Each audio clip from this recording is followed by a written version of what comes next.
இன்னைக்கு ரொம்ப special day. என் ஹொபியோட பர்த்டேன்றதுனால முன்னாடியே எக்ஸைட்மெண்ட் ஸ்டார்ட் ஆயிடுச்சு. அதான் மிட் நைட்லேயே ஒரு சின்ன கேக் கட் பண்ணி விஷ் பண்ணியாச்சு. வெளியில் போய் சாப்பிட்றத விட வீட்லேயே அவருக்கு பிடிச்சதை செஞ்சு தரணும்னு தோணுச்சு. ஸோ ஃபர்ஸ்ட் நல்லா சீஸியான கார்ன் பீஸா செய்யலான்னு சாஸ், சீஸ், கார்ன் எல்லாமே தாராளமாக போட்டு அசம்பிள் பண்ணி ரெடி பண்ணிட்டேன்.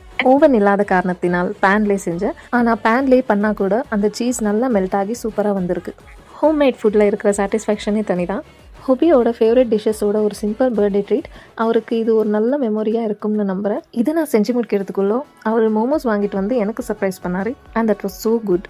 Eating momos with the spicy chutney makes momos too delicious. அதுக்கு அடுத்து செலிப்ரேஷனுக்கு என்ன பண்ணோன்னா மெயின் கோர்ஸ்க்கு வருவோம். பர்த்டேனா பிரியாணி இல்லாமல் எப்படி? ஸோ இன்னைக்கு ஸ்பெஷல் மட்டன் பிரியாணி தான் மெனியும். ஃப்ரெஷ்ஷான மட்டன் பீசஸை குக்கரில் போட்டு நல்லா ஆரோமேட்டிக் ஸ்பைசஸோட ரைஸும் சேர்த்து ரெடி பண்ணியாச்சு. பார்க்கவே செம்ம கலராக இருக்குது. ஃபைனலி பிளேட்டில் நல்லா ஹாட்டான மட்டன் பிரியாணி சர்வ் பண்ணியாச்சு. சிம்பிள் செலிப்ரேஷன் தான், ஆனால் ஹாப்பியாக இருந்துச்சு. நீங்கள் உங்கள் லவ்ட் ஒன்ஸ்க்கு என்ன ஸ்பெஷலாக பண்ணுவீங்கன்னு கமெண்ட்டில் சொல்லுங்கள். தேங்க்யூ.